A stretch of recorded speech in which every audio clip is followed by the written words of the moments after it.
Peptides are powerful and often misunderstood. And we're here to change that, one conversation at a time. I'm Dr. Kylie Burton. And I'm Jessica Bricky. This is Pep Talk. Peptides Unpacked. Science made simple, results made real. Right now in the US, over 20 million people are struggling with substance use disorders, and 90% of them never receive treatment. That's a mind blowing statistic. For those who do receive treatment, relapse rates are estimated to be between 40 to 60%. So this isn't just about making a decision to stop. There's clearly more going on beneath the surface, and that's exactly what we're unpacking today. And this is one of those conversations that just hits on a different level. I was actually talking about this all day yesterday because I knew that this conversation, I mentioned this to you, Sam, yesterday, that this was going to be a really impactful conversation. So we're a podcast that's rooted in peptide therapy education. So at first glance, this might feel like a little bit of a different conversation we're about to have, but actually, we've touched on this before in an episode with Stephanie where she shared her experience using peptides and how, for the first time in her life, it quieted that addictive drive in her brain. And it really opened up the door to a much larger conversation around what's actually happening in with neurological relationships to addiction and what support can actually look like beyond just willpower and saying no more. So joining us today is Samantha Lander. Samantha is the founder of CFit Living and a functional diagnostic nutrition practitioner whose work really centers around the human story as the starting point for healing. And what I love about what she's doing is bridging the gap between traditional recovery and what's actually happening in the body. She focuses on things like the gut-brain axis, dopamine regulation, and how we actually rebuild the body after stress, addiction, and depletion, using everything from lifestyle to labs to peptides and bioregulators. And what makes her work even more powerful is that she's lived it. She's walked through addiction, incarceration, and completely rebuilding her own health, and now helps others do the same. This one's also a little personal for me. I've seen up close how complex this journey can be and how much support is really needed beyond just getting sober. So, whether this is something that you've experienced yourself or somebody that you love, I think this conversation is going to give you a completely different lens on what recovery can look like. Samantha, I'm so excited to have you with us today. Thank you. Thanks. That was such a good intro. Can I pay you? I didn't pay you to do that. I promise you will. I know for me, Well, I was like, I had no idea what we were about to sit down and talk about. So I'm like, oh dang, this one's gonna be good. Yeah. I've been following you now for a little bit and just hearing little pieces of your story. I have intentionally tried to avoid the whole thing because I want to hear it directly from you and I'm just going to let you just dive in and start from the beginning wherever it is that you want to start. Oh boy, I get to start. Well, I think it's important probably to talk about my PhD. And it's not going to be a functional diagnostic nutritionist PhD. I think that's what sets me apart in this whole like world of peptides and things like that. Is like when it comes to addiction, is I've truly actually lived it, like you said. So for me, I think this story is people want to hear the story because when I do a lecture and I go in a room and I have everybody who's been impacted by like drug addiction or something like that, to stand up, the whole room stands up every time. Like I do a Zoom, everybody does like raises their hand on the Zoom. So it's not new to anybody, which is, it's just, I think it's not talked about often. So my story. So my first drink, I was in seventh grade. Uh, did not get in trouble for that one. My first time I smoked pot, I got arrested at Six Flags. That was in eighth grade. Almost lost the inability to graduate from eighth grade. So I have a lot of like the universe was Wait, trying to hold tell me. on. The No, first time that you smoked pot in eighth grade, yeah, you got arrested?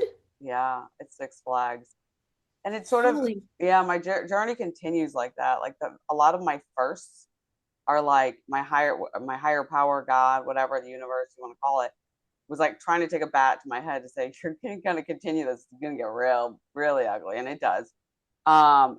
but I also like grew up and I was always sick. I never felt well.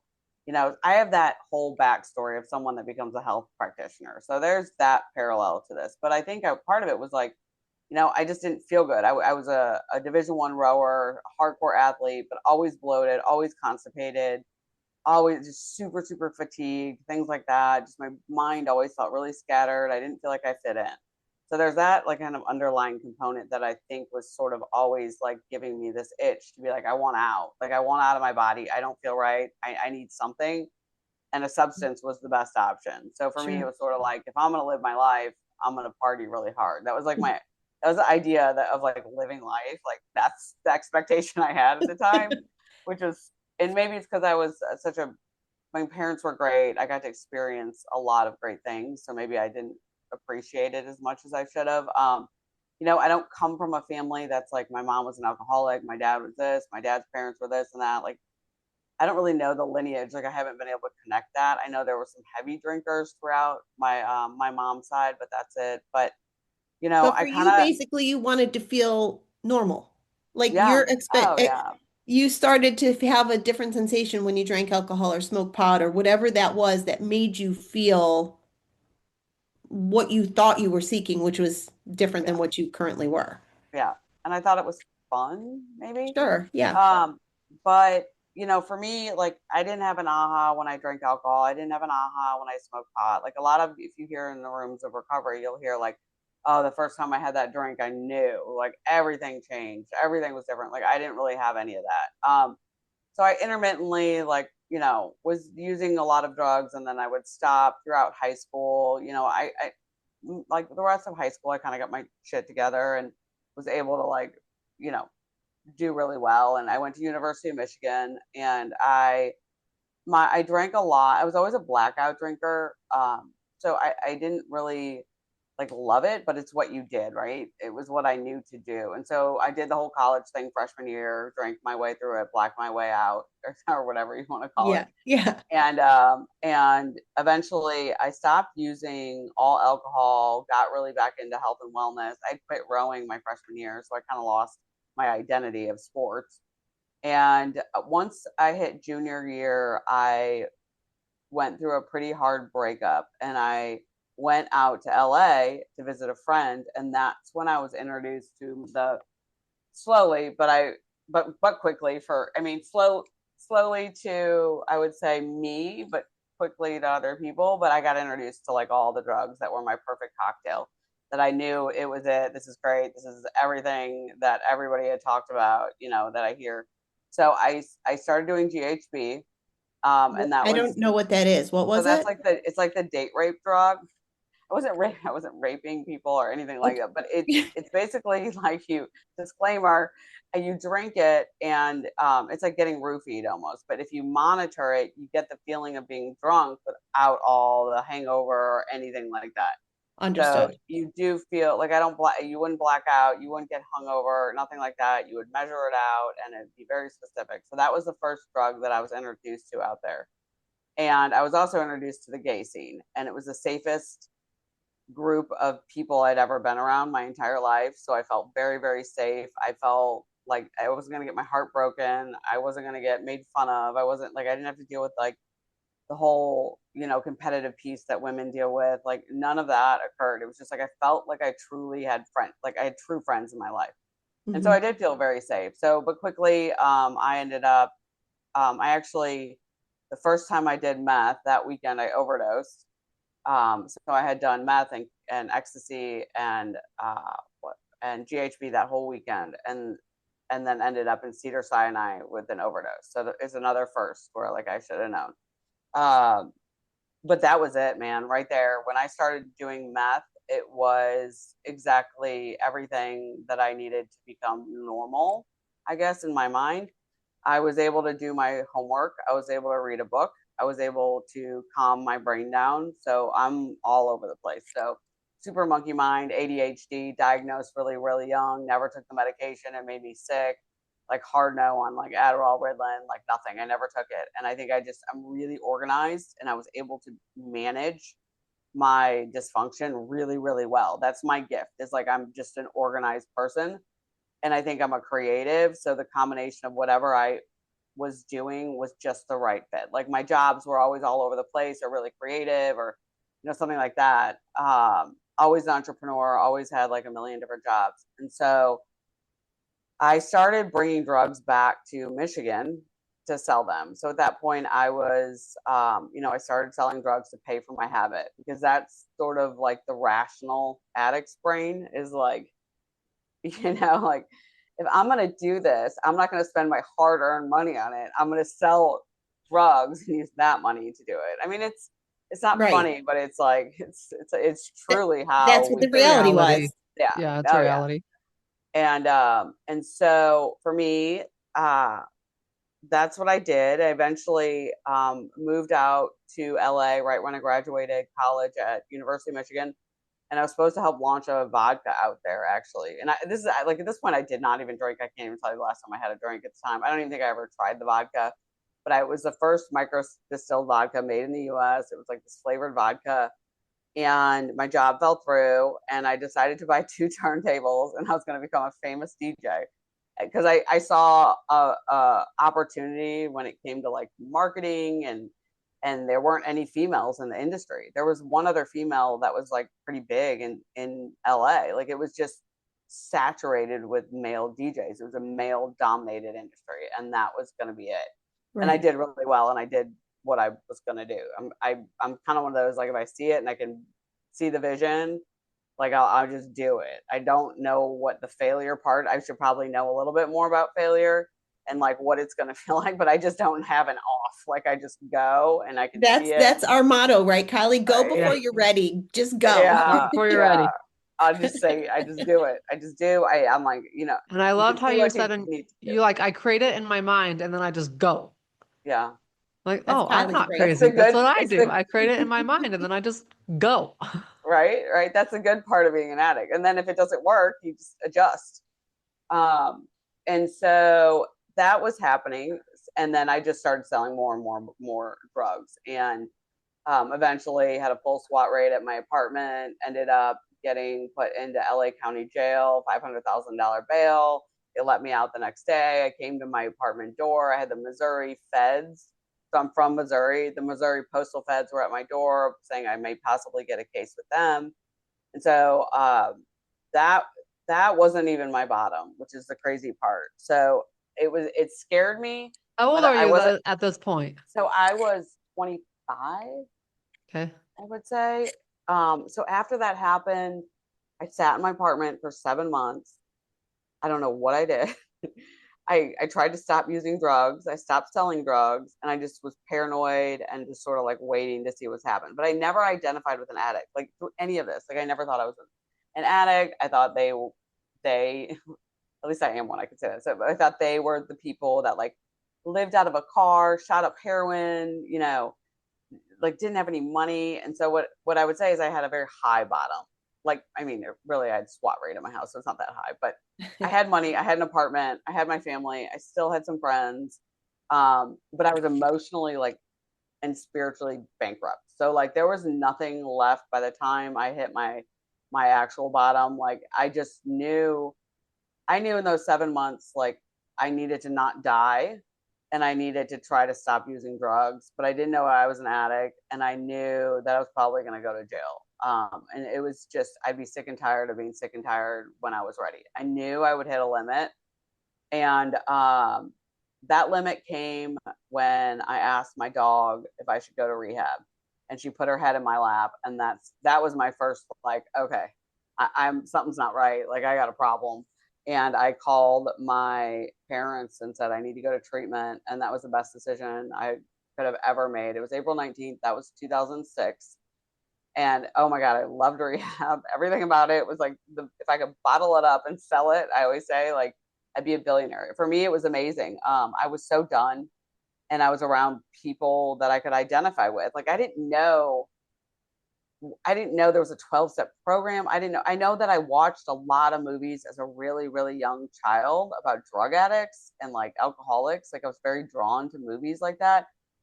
And maybe it's because I saw me in them. I don't know. But like I didn't, and that's all I knew about. Like people would sit in a room with like a bunch of people and have a meeting. But uh, it was so good.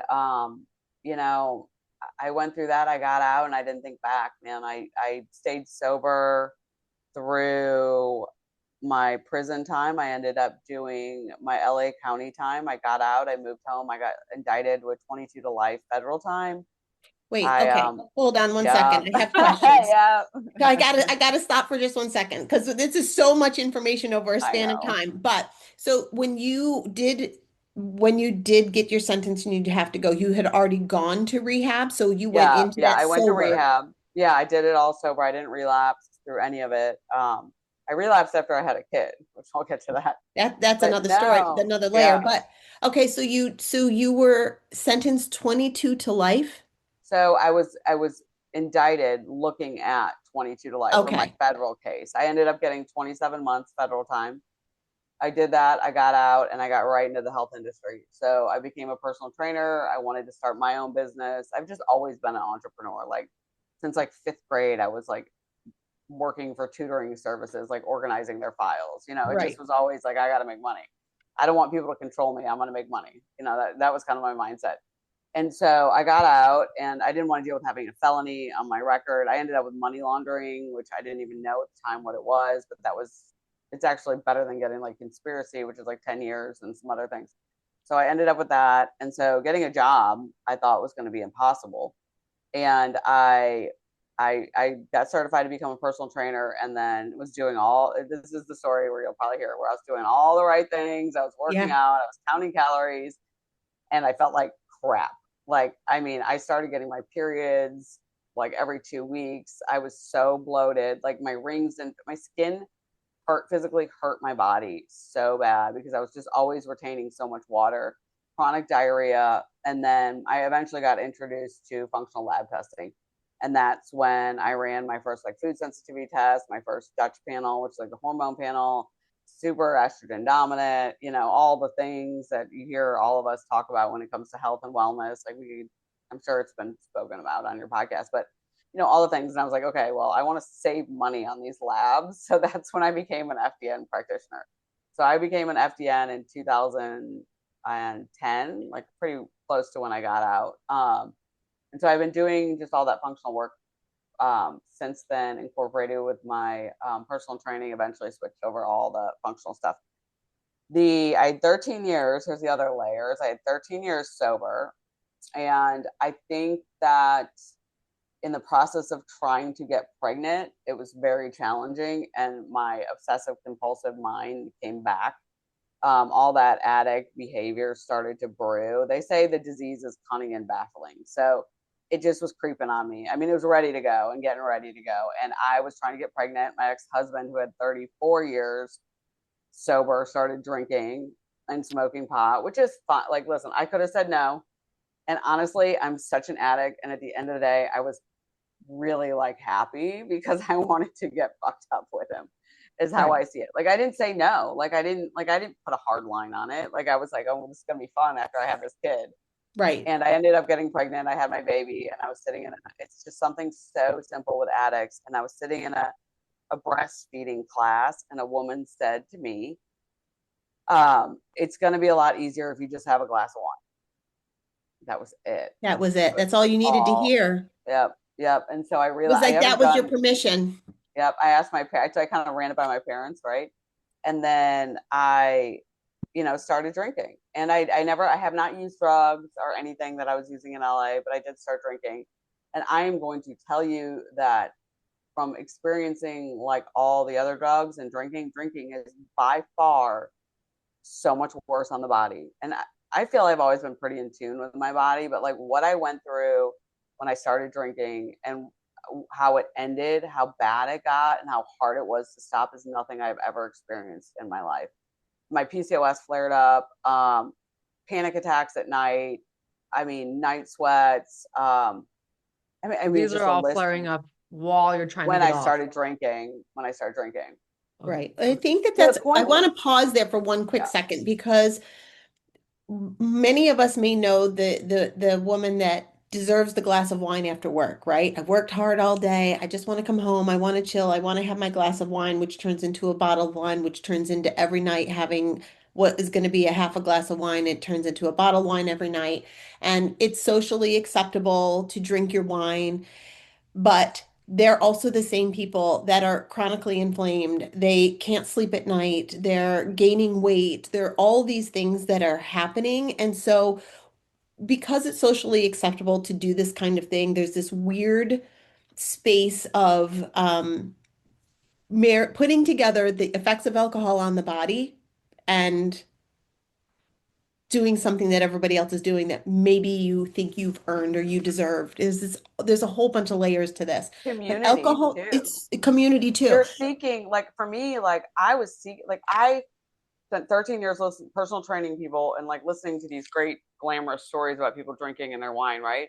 But it's like community. Like you have a baby and then this mommy wine culture, like it's thrown in your face. Like we're gonna Sure. go meet up and have wine. We're gonna bring our babies, whatever we're gonna do. Like it's such a culture. And like by that point I was going through like my marriage was falling apart. I was not that maternal. And I think I just wanted a community, you know, I wanted to like just be able to go out and do the mom things. Like I've never had female friends, like close female friends, like all of it. Like it was just seeking something to help me feel whole again. That tribe, and that's all I could find at the time. I think is a big So you part of were it. willing to put aside the fact that you were bloated and inflamed and all of the things that alcohol is doing to destroy your body because you were gaining this community or, all Yeah. these other things. Like we'll ignore the destruction of the alcohol on the body. And it is so destructive, which is what I was going to say before. We're in this like such an accepting place of a glass of wine or a bottle of wine every night, and we all giggle about it. Well, wine has never been my friend, but everybody's like giggling about the wine and tee, but man, you just feel like such crap because it's so destructive. You're destroying your blood sugar balance. You're so inflamed. Your gut is destroyed. No wonder why you're saying, like, compared to the drugs. Oh, I tell people like go microdose mushroom. I'm not telling you. I'm not telling you to do that. But I mean, it's like, but I mean, alcohol is a beast. And the thing is, like, I don't know that I knew. Like, I was okay at first. Like, I was okay at first. Like, it didn't really phase me. I had a good run where I wasn't feeling that bad. But then the blackout started.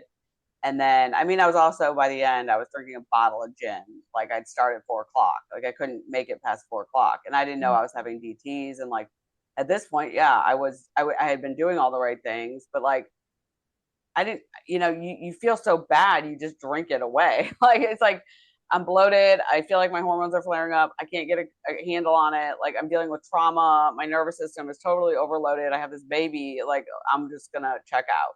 Right, You your know, marriage is my bad. marriage was falling apart. Like, Yeah. I like at this point, like for me, by the end of it, I would say like the last, like, you know, 11 months of it, I mean, I didn't really go out and drink. I wasn't even doing the mommy wine culture. I never even did that. Like, I don't even know. Like, I never even got to that point. So there's that. Like, you don't even get there. I, you know, my health was okay, but I was also doing like potato based vodka. I was doing vodka derived from grapes. But I knew when I was like grabbing the airplane bottles like on the way out and just throwing them in the cart and trying to manage my drinking by airplane bottles and like didn't even care what was in it. Like that was hard. I was like, okay, this is bad because like now I'm getting gluten. I'm doing all these things that I have like my functional person, you know, saying to me and yeah, I the silver lining is I literally physically went through the changes that it does to your body. And I mean, it was a mess. Like everything was off. My lab, I mean, you name it. Like, and I could not fix it. But you don't ever want to blame what you think is making you feel better because if it's a temporary feel better, but then like you got to look at what's it doing to me at night. Like why do you always wake up at night every time you drink? Because your liver is trying to detoxify that alcohol. It's bottom line, it's an invader. Your body wants it out. It doesn't care about all the other things it's supposed to do that day, your estrogen, your progesterone, the toxins, anything like that. Alcohol is going to be the number one thing. It's going to spike your cortisol, your blood sugar is going to drop, you're going to wake up and you're going to do it again. Like it's like this is just going to continue. So then your cortisol, your liver, your detox pathways. I always love when I say like, would you drink hand sanitizer? Because it's like the same fucking thing, you Yeah. know, and you're just killing all the bacteria in your gut. I mean, the list goes on. So What was your turning point? Oh, so my turning point. So I, I prayed. Why I'm even praying for this? This is a whole nother story. But I wanted a guy to pop into my life that was like tall, covered in tattoos, had a kid, and was sober. Like, why can't I just meet a good guy? Like, I shouldn't have been dating. Like, none of these things. Like, I needed to focus on recovery, and uh, and so I would get a little bit of time, and then like not, and then so I was doing a little better, and I met this guy at a kid's birthday party the next day, and it was like everything I could have wished for. And it was like a good 7, 8 month run of just someone who was so what felt like, I don't even know if I met him today, but it felt to me like something I'd never had, like so loving. Uh, he had family that I never had, just so many things. And I relapsed in the very beginning. I've had like a month, and then I think I relapsed, and then what he knows about, I ended up relapsing again, December 22nd night or whatever, 23rd. I relapsed again. I told him, and he basically walked out of my life. Like we were gonna move in. Like it was like all the things, and he walked out of my life, and that was it. And so I had to lose a human being for me to be able to like wake up, is how I look at it. I don't know, but Hmm. all I know is that was my breaking point. Is like I met this guy, came in my life, it was actually exactly what I prayed for, only to be ripped out of my life due to me drinking. Like I that to me that's like the lowest of dirtiest, most disgusting things, is that like I've lost someone because I'm such an alcoholic, and it happens, man. That's what we do. Like I've made so many amends, and my relationships in my life are so much better. But you know, that was it for me. Like I never really lost a person. Right. So So when was this? How long ago was that? so that was December 23rd, 23 maybe. I like a little 3.5 years Okay, so sober now. you're new back into your new sobriety. I am. I'm still a baby in my mind. Yeah. I just try. I think I'll always be a baby because it can just happen. I mean, I had it, you know, I think that I crazy. I have a client of mine who has been sober now 35, 36 years, something like that. It's a long time. Yeah, She does her meetings still regularly. She will sponsor people. If her sponsor for whatever reason is no longer in her life, she will always make sure she has a sponsor. yeah. She is in her 60s and she's been sober all this time. And yet if I gave her a recipe that had like, you put a little bit of wine in it that gets cooked off, absolutely not. If Yeah, it's a kombucha that's been fermented, she will not drink, like she's not going to drink it. She will take zero risk. She's been sober for so long. So she's in a place right now where obviously 30 something years later, she feels very stable in her sobriety and she's not willing, like that comes first for everything for her. And yet she lives a life where it's like it could be tomorrow. Tomorrow could oh, still be that day oh, yeah. Like I just got after all of chills. that. Like I just say if I ever think about it, like I don't have a lot of cravings like I did when, but like I just say, I'm gonna die. I don't have any more in me. Like I will die. Like I'm not coming back. My ego, my humility, like everything. Like I don't think I just say that. Like I don't think I'll come back. I think I'm just gonna die. Whether it's a slow death or it happens right away, it will not be good because I've already been arrested. I've already been to rehab, like all the things. I already, like at the end of my other one, like I was having panic attacks like all night, every night. Like, and I was like ready to just start like taking Wellbutrin and like doing, I was like, I just need medication. And then I quit like in 1 week after drinking, it all went away. Like, you know, but So that's the while addict. Like, I don't know. You're so in it. It's hard to see it. I think too, you talked in the beginning about how when you're doing lectures, you're in person or on Zoom, and you have everybody stand up, but like who has had somebody in their life, right?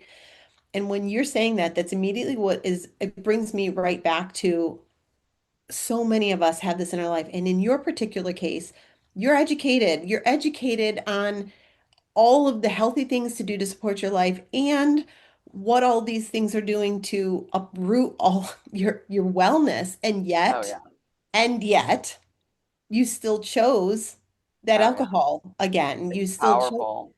It is It's wild. something So beyond I can anything I can even comprehend. I am like the most like hard-headed, like I don't really fuck with sugar. I don't eat gluten. Like if I do a test and it says don't do this, I just won't do it. But I could not like, and I think part of it though was like I did start saying like I think I need outpatient for my family, and like I did start like crying for help, and I got a lot of like, oh, you were in prison, you'll be fine. Oh, you've done it before, you'll figure it out. And that I think was like the hardest part is like you guys just have this idea that I'm just like this like can do anything person, and I'm not. Like everybody's human at the end of the day, and we all have weaknesses, and we all have you know baggage and things that we cannot pull through without the help of other people do you think usually. And that that response is just a lack of understanding and knowledge? I mean, I think that there's a lot of us that say, okay, we know alcoholism, drug addiction, it's a disease, it's this, that. We can say that, but not truly live it or understand it, because that response to me is I think they it's watched a you walk through it and support you, so maybe they understand it a little bit, but I think it's a lack of understanding, and then I think it's probably just my personality. I come across like I'm very independent. I So got it that. was a good, what I mean? It's a good check for me to be like, because now today I've learned like in this new chunk of sobriety, like, yeah, I have to ask for help. Like I have to really ask for help, not just be like, oh, maybe I need, whatever it is. I just need to lay it out there, be very clear of what I'm seeking. I'm very clear, like with like female relationships. I'm very open and very vulnerable now with them because I'm trying to have them in my life, and so that's something else. Is like I'll just be very clear on my expectation. If like I'm not getting like if they're not ever going to ask me out for coffee and I'm reaching out constantly or something like that, like I'm done. Like How old are you? I'm 45. That's part of that decade, though. Right? You Like, hit 40, you I'm stop giving a fuck. It's like, Yeah, there's just less of them to give at that. Like, so Kylie's in her 30s, you're in your 40s, I'm in my 50s, and I think that with every single decade, Kylie's heard me say this before, you circle the fences. You don't have as much energy to put in these things that you thought mattered. Certainly, you're in your 20s, you're just an idiot. no, Like, you just don't know. no, In your no. 30s, you're probably surviving mommyhood, most likely. Like, you're like in Yeah, survival mode. And you do need community. I do think yeah, that in your 30s, if you're in your child raising era, or maybe you're still single and you're not doing the kid thing, either way, community is everything. So you want those friendships wherever they're coming from. And then in your 40s, you're just like, I don't have time for the BS anymore. I'm done. So every single decade, it gets better. Wait till you hit your 50s because it's going to even be better. I good. promise you. Yeah, I think a big part of it too is like I started. Well, I mean, for the podcast, is I started peptides and I started seeing a womb healer. And those two things have moved the needle in a way with my health that I can't even tell you. Like, so the womb healer, it's like a healer, Reiki, all the things. I've been to a million of them. She's something Energy else, work, man. right? What? Energy work. Oh yeah, yeah. Yeah. I mean, I, I don't. I lay there. I don't know what I do. I don't do anything, whatever it is. But I am telling you, like like I was waking up in the morning and I was like, I would have like these real positive thoughts that were like, I'm not that I'm negative, but like these little affirmations that would like pop in my head and I like say it out loud. I was like, like I'd be like shocking myself. I'm like, well, that's Who am something. I? Right. And then it just like my whole business changed, everything changed. At the same, it was similar. Like it was probably 6 months prior or so I started integrating peptides too, and that took me to a level of health that I really never experienced. I used to like wake up and just like the power of the peptides, like it just Yeah. would come to me, and I had tears in my eyes because I'm like I have like this is the shit people talk about being normal. Like, is this what normal people feel like? Because I could actually like feel my cells like repair.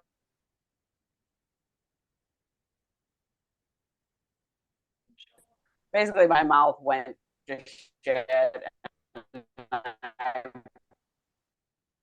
I pulled out and I did, implants. I mean, all the stuff with the biological dentist, it was 3 years of just like Yeah, I'm on the being backside of that super, myself. I get it. That's a big thing when yeah, you it's a decide lot. to head down that road. Yeah. So peptides, obviously, that's what we're here to really like get to because your story is incredible. So you started with peptides, and I'm assuming you have a stack. You've maybe done some things that are in and out. Like, where did you begin? I know when we interviewed my friend Stephanie, it was the first time in her life when she started microdosing that addictive side of her brain and everything. Like, so she transferred from alcohol, which she said the same thing. Like, if she kept going, like, no matter how many times she restarted, the next time she restarted, she's going to die. Like, that is just it. Her bottoms were terrible.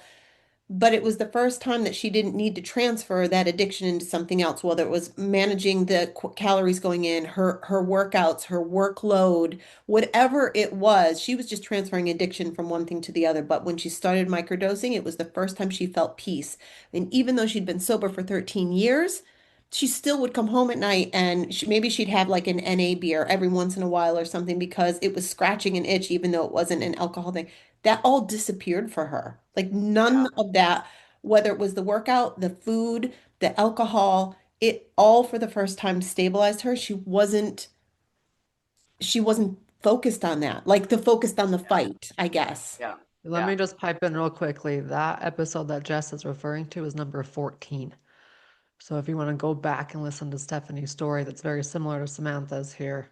Um, Peptides go far beyond weight loss. It's just that's what you see Oh in yeah. I don't commercials. even. Yeah. So Oh let's yeah. talk about these from your perspective, Sam. So peptides for me, I got into them. I got into them not ever thinking it would pertain to anything with addiction. Like really, my whole business is just like all these little streams of my life come into one, which is just such a beautiful thing. But I got into I was injecting BPC 157 and TB 500. That's my first experience. Is I took an injection of it and I did it in my gums. Like I just that's such addict behavior. Like I don't even like I'm not gonna do it. Like I'm not gonna test it in my gut. And I literally we just lost that well. And I literally just I injected it into my gums and all the Your gums like inflammation. your mouth? Yes, like up in my gums. Holy, That was it. And then that's Because very, you were all very, doing the, is this because when because you were my doing, mouth, I was so sick, and I'd yeah. done so many surgeries and implants, and like that wasn't healing, and they were wanting to do more bone grafting and all this stuff. So what I did was I just injected it, and it was like all the inflammation came down. And eventually, the dentist thought I was seeing other dentists to get like all this healing done, and to like, I mean, it was crazy. And you know how peptides are just like little miracle workers. And so I that was wait, my say first that again. experience. Peptides are like little miracle workers. Yes, they are little miracle molecules. Um, and remind me, I made up a really funny joke the other day. A side note, I'm gonna do a sidebar really quick. It was your peptide porn name. So it's the first peptide you ever tried, and then the most recent peptide you ever did, which is gonna be your peptide porn name. Because you know how you do like your street you grew up on, and like I was like, this is a brilliant reel. I'm gonna do it. I'm gonna post it this week. Yeah, it's funny. I love it. But so I did that, and then I started to just take a deep dive. I got certified with like 3 different certifications, and I was like, I need to learn to do this. I tried. I got on Redditry. I mean, I did like the NAD, the glutathione, and then I did Retta, or Retatrutide, and that was a game changer. So coming from the background of PCOS, and I was in that like perimenopausal, like I think I put 15 pounds on. Like I'm a little person. Once I like just got healthy, that was like, I don't know, 2013 or so. Like I've been pretty stable with my weight. I had put on like 15 pounds. Um, and the Retta and the BPC and the TB 500, it was like all the inflammation went away. And my PCOS was completely under control. The food noise is, I didn't realize I had food noise, but as an addict, I guess I mean, I think everybody has it. There's a lot of that, but all that noise, whatever it's addict noise or not, it went away, and I knocked off that weight. Obviously, I do the other things. So like you can't just take a GLP and think it's going to be the magic sauce. Like you need to do, you got to do the foundations of nutrition, movement, hormone optimization, like detox pathways and gut. I don't know how many big like peptide guys that I like meet at conferences and stuff. And I'm like, you should do a GI panel with me. and we do it, and it's like awful. But they're like, but I do peptides. And I'm like, yeah, that's okay, but that's not going to You fix. cannot out peptide a bad lifestyle. You can't. No, It's just like no. runners, how many people do you know that are hardcore runners in your life? And then they would come home and, eat a pint of ice cream and start their day off with like coffee with full of sugar and all that stuff. But they run 7 miles a day. So they might even be thin and look good from the outside, but they're skinny fat internally. Like they're just a mess. Oh, it's a So mess. Yeah. So it's been interesting to run all these panels, but on those guys, but yeah, and peptides don't kill like gut infections and things like that. But the retatrutide was like, I was like, I've never experienced anything like this. Like this is what, and I microdosed it. Like I did a really small dose. And for me, I mean, I do it once a month now because I mean, I lost so much body fat. I'm small already. So I was a very good responder to it. And so, and then I just went down the gamut. It was like, I'm an addict, get at a I candy store. I I have think that all tried, of us do that, right? Like I've it's like tried you them realize, all. I give mean, them it's all like, to what me. are you doing today? I'm like, we're going to do some VIP. We're going to do, I mean, I have a couple clients. I just, in the past probably in the past 5 months, I started some AOD because the retatrutide wasn't actually, it was making them it was dimming their light too much. So like they didn't enjoy their partner anymore. They didn't want to have sex. They got really depressed on it. And they have weight to get off. And so when it's over 40 pounds of weight and they're doing all the other things and it's not working, I just started putting in AOD is a great one. But like that's like one of the ones I haven't tried, but I've tried so many. Have you tried Uh, the GHKCU? oh yeah. Yep. What I do you do think of that that on the one? regular. I think it's good. I didn't notice anything for about 6 months. It stings, but if you stack it with other things, I always get that one separate and I don't stack it with like TB, the BPC and the TB. I usually will always have stacked, but I always put the GHK copper in late, like when I do it. If you leave it at room temperature, it might not sting as much. It's a little bit easier when you bring it up to Yeah. room temperature. I think Kylie and I, after we're done with this, we're recording an expectations podcast because my inbox is always full of people that are like, I've been doing this for a week and nothing. Oh Okay. yeah, no. So, There's so we like need a to set the expectation. But with the GHK, that's another one, right? People think that it's an automatic facelift or whatever, and it does sting, and you it could is slow, microneedle. right? So we're going to talk about all of that in that podcast. I was on the phone with one of our partners earlier this morning, and I was doing my MOTS-C injection, and I pulled it out, and I almost accidentally threw away a full bottle. Like I finished the bottle, and when I was switching it out, I almost put the full bottle in the garbage, and I was like, "Oh my gosh, that would have been all this money I literally put in the garbage." And I realized I love peptides so much that my little basket of my current peptides, and it's mine and my husband's are in there, is like overflowing. Like I need a different system because we have so many peptides in the house now. They Like, have like a little like they have these little things on Amazon you can buy that's like it's like a trapper keeper for peptides. Remember the trapper keepers? You like unzip it, but then you keep them all in there and then they stay so the light isn't on them from the fridge so they oh, won't that's a get good idea. yeah, so they won't get damaged or anything like that. So if they have it, just look it up. It might be like an insulin like case or something, but I think I looked up like peptide thing. You could get it and you could put like your logo on it, do some swag. I like Uh, that. That's a great right, idea. right.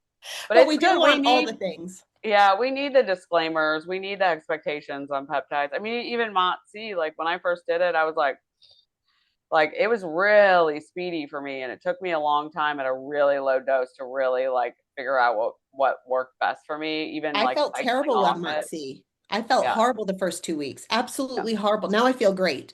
But yeah. my first 2 weeks were rough with Montse. And Retta did not work for me either. So I Yeah. switched from tirzepatide, microdosing tirzepatide to retatrutide, and I was way too wired on it. Way too wired. So this is interesting. So with addicts, I've been experimenting with. So my people who are in recovery, most of them have been in recovery for a while, but they just haven't felt better. So like because they haven't done the lifestyle changes. So you get sober, but you don't always feel like amazing. But what I've done with them is I've done a blend because Retta, I don't know how Retta's going to do in the Gen Pop, like once it's out there. But I think that it doesn't curb the food noise enough or the noise, let's say noise, for addicts to make it work, because after you've been on Retta for whatever 2 months, you want to eat, everything kind of normalizes, and that's a great thing about it, I think, in some ways. But then, like, with an addict, you need a little bit. So what I do is I'm doing a blend of the two.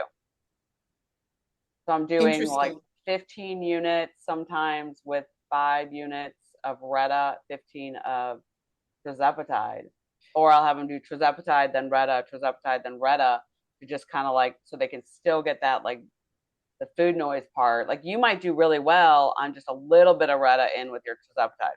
Yeah, well, I added, I feel like I'm getting the Motzi is giving me what I needed from the Retta. Obviously different peptide, but I think Yeah. that that's targeting some of the things I wanted it to target. But what I just listened to, I can't think of this guy's name on Instagram. And he was talking about people that are stacking the Retta and the tirzepatide, and he Yeah. was all on a rage, like, don't do it. It's the same key that's going into the same hole and whatever. And as he's saying that, I'm like, okay, I get that, but I know people are doing it and they're doing it well. So it's interesting because Retta and tirzepatide both have GLP-1 and the GIP. Um, so they are kind of the same thing. So Yeah. what you just think you need more of I those just think two it's the particular dosing. agonists. Well, Retta just like, it's more about what the emotional part of my client. So I build programs based off, the client, and so Yeah. they're all so different. But I have a lot of the addicts. Like, Gen Pop's a little different, but like the addicts, they do really well on both of them, shall I say? Okay. But Retta eventually, like, you eat on Retta, like, you're hungry, you have an appetite, all those things. It's the same thing. Like, you're hungry for, you have more food cravings. Like, it doesn't get rid of the noise like tirzepatide does. And Right. so Okay. still keep your dose. And this is my personal opinion. And I've talked to a lot of really trained people on it and doctors. I think that if you're still microdosing, that's the key. Is like, let's not burn out your receptors, and Right. we'll stay on this for a period of time. We'll work with it, but then while you're doing that is where you're like, okay, we have our tools, right? We know what we're doing with our clients, but like, okay, this is when you need to go see your healer. You need to go do this because you got to learn how to live again. So let's add in whatever sober coaches or whatever we got to do, or therapists for whatever it is that people, need, that they want dim. That's when you bring in the alternative solutions to help them learn how to live, like, so there's not always a need for something that's going to dim the noise or the Retta or the tirzepatide, because eventually you got to cycle off. So I mean, I yeah, think. with an addict, one of the and I might be completely wrong at my thought on this, but when I'm talking with people that are um, dealing with an addiction, and we're not even just talking about alcohol and drugs, we're Yeah. talking cigarettes, we're talking sex, we're talking all of these different things I where mean, this can step in 100%. and help people, right? So one of the things that I've said, and correct me, if you are in an active state of addiction, Yeah. don't The expect the whole peptide to come and bail you out. So we're No, really man. more, right? Like, so can you No, I speak mean, to I that for a have sec? clients that drink. They like to drink a lot, whatever they're addicts or not. It doesn't matter. But like, I'm like, you're like, don't work with me. Like, why are you doing all these growth hormone peptides and you're plowing down a bunch of alcohol and then you're drinking at night and expecting this to work? Like, it's just not going to work. Like, if you want to waste your money, and we'll order you some peptides, but like, it's not going to work. It's the roadblock on everything, like everything. I mean, you're depressed, you're unhappy. I mean, maybe at the time when you drink, you want to take all your clothes off and go crazy, but like, at the end of the day, like, it's like, then you wake up the next day, you're bloated, you're uncomfortable, you feel like crap, you're not showing up for your kids, you're not doing any of the things. So like, I think it's just alcohols and peptides. I mean, I don't know. Like, I It's mean, not your maybe savior. It's the no. peptides are not going to save you from it. So we're talking about people that are really working on sobriety, that are working on recovery, and peptides being part of that recovery Yeah, process they need versus, 30 days at least sober and an actionable plan. I think is yep, important before you add it in. I do. So there are treatment centers that I work with, and we will come in and we'll do like NAD and things like that. That they're like, glutathione maybe something. alcohol. Yeah. Yeah, I mean, alcohol depletes all your minerals, all your B vitamins, all, you're totally imbalanced. So that's going to affect your adrenals and all that. So like, doing a Myers cocktail, doing NAD, doing glutathione, obviously with I mean, there's such a also, like, if you have issues with needles, like if you are a needle user, that's something you have to look at. These are all things on intakes that you have to pay attention to, that, like, you know, so that's another factor. But like, really, those are the foundational things. It's like getting those IV drips, getting NAD, getting glutathione, getting them on, hormone optimization and detox pathway stuff. Maybe a liver bioregulator would be a great thing. Thymogen, thymosin alpha 1, all these things are great things to add in. And then, you get to know them once they get their sobriety under wraps. Then you can add in just like a little bit of Retta is what I would do. But if someone's like, it depends on I think that for me, it depends on the level of the addict. So when I work with addicts or in treatment, it's how bad was their addiction. Like if it's someone coming off heroin and doing all the things, like, you're not going to jump on a GLP. But if it's like a mom that just drank a lot and like is now in rehab, like, I don't think it's a bad idea. It's case by case. But if it's opioids, I would do more of the nasal sprays. I would do more like C-Max and C-Link and DSIP, and like try to get their sleep regulated and get them. They're not going to like rip their skin off trying to come off those drugs. Yeah. You got tesofensine, which is like meth in a capsule, and like those other ones. But yeah. So Samantha, Kylie, you said a couple things here. I'm just trying to take like your clinical bombs that you've been dropping and make them simplified. It's like people who are listening, it's like, okay, where do I get started? And I think one of the biggest pieces that we haven't talked about much on this podcast yet is glutathione. Oh yeah. When we're talking about liver and we're talking about alcohol and the toxins and just toxins, period. Like whether you want to look up in the sky and see a cloud or see the streak of chemicals that are getting dropped on us, like that's just a component of life now. So glutathione is something that can be a huge liver booster. You want to dive Yeah. into a little bit of that for us? Yeah, so it's your master detox. I don't know what kind of labs you run, but like I'll run the Dutch panel. I know that one will at least give me the marker of like where your Really glutathione big is. into just regular labs. So things like Yeah, AST, ALT, you could go get a standard test or something metabolic like that. markers. Yeah, yeah. My dog is screaming. Can you hear that? a little bit. It's all good Okay, though. I'll keep going. Come here, come here, come here. You're gonna have to edit. Sorry. It's all good. He's like a little Frenchie from hell. Come here. Well, whenever I get on the phone, whenever I am doing anything, my dog is always going to start barking in the background and wants my attention. So I get it. I completely get it. Kylie, I saw you writing furious notes while we were talking. I see you like you've got all these great things. So we've kept Samantha a long time, so we can probably wrap up, but I'm sure Yeah. there's something in there that you may have wanted to touch on. All right, I'll I think finish the we'll do some glutathione and follow-up then episodes with it because I've got you guys were just dropping bombs. I'm like, we oh, we can can do dive another into more one. of I'm that. happy Dive into to. more of that. But Yeah. I'm sorry, you were saying on the glutathione. So for glutathione, I think it's great. It's your master detox. It's easy to get a hold of. I don't think that it's going to hurt you to do a little extra if you're, just coming off the bandwagon of even if you were just drinking a little bit and you stop drinking. Like this is not like the work that I do does not just go for addicts. It's for anyone that is drinking or just decides. Most women get into perimenopause and they cannot drink.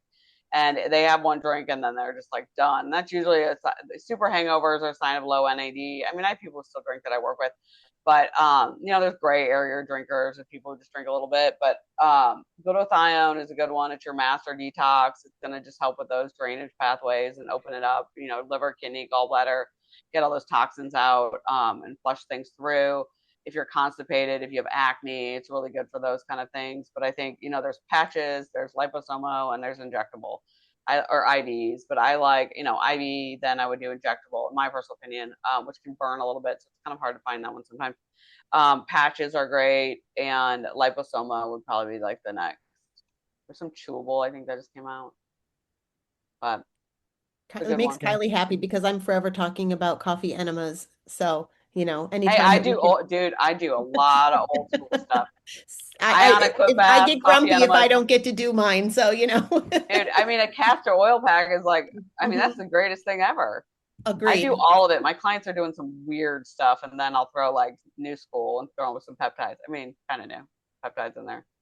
Right. Yeah. They've been around for decades. Are There's just you new doing people. SS31 with your MOTC? I have not done SS31 because where we're getting our peptides, we don't have that one there yet. So, Oh, well, maybe I'll help you out with that. okay. I would do them together. I would do them together. We'll talk about that. Yeah. All right. I think Kylie, was there something you wanted to add on before we wrap up? I think if you're looking at glutathione and liver, just run and grab your labs, your blood work, and look at AST and ALT. Those will be in the bottom of your metabolic panel. You want to have those numbers float around 15. So I've seen them anywhere in the 200s, in the 300s.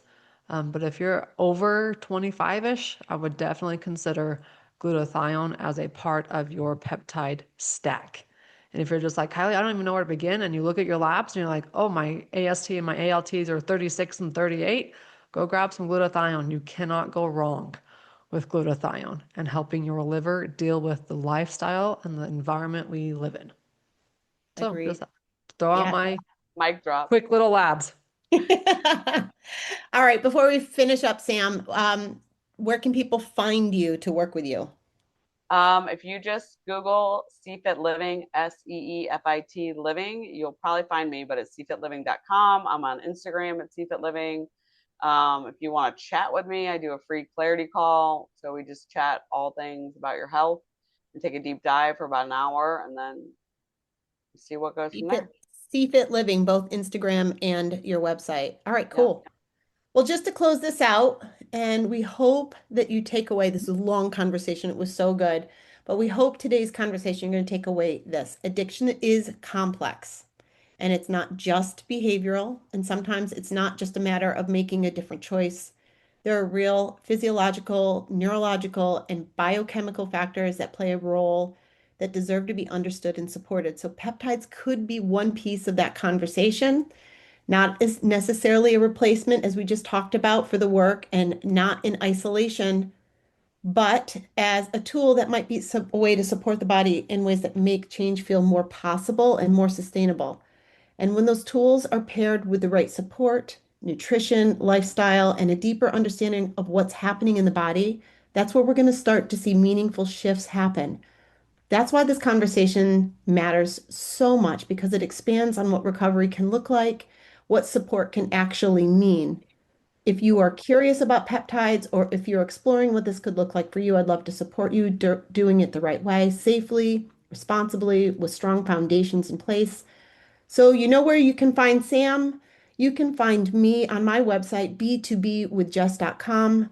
I share education and some resources also on my Instagram page. That is Just B Talks Health. And if you know somebody who might need to hear this episode, share it with them. Post it on your social media. Let's get this kind of education out there. Kylie? I'm a lab girl. You guys know I'm a lab girl. If you have blood work, you can now go upload your labs and get a personalized peptide plan at protocol.drkylieburton.com. We are beta testing this platform, so it's only $18. It will soon be $88, but just grab your labs and go upload it again at protocol.drkylieburton.com. And that's where I'm going to send you guys today. Um, that's a wrap. Pep Talk, Peptides Unpacked. Thanks, Sam. Oh, thank you so much.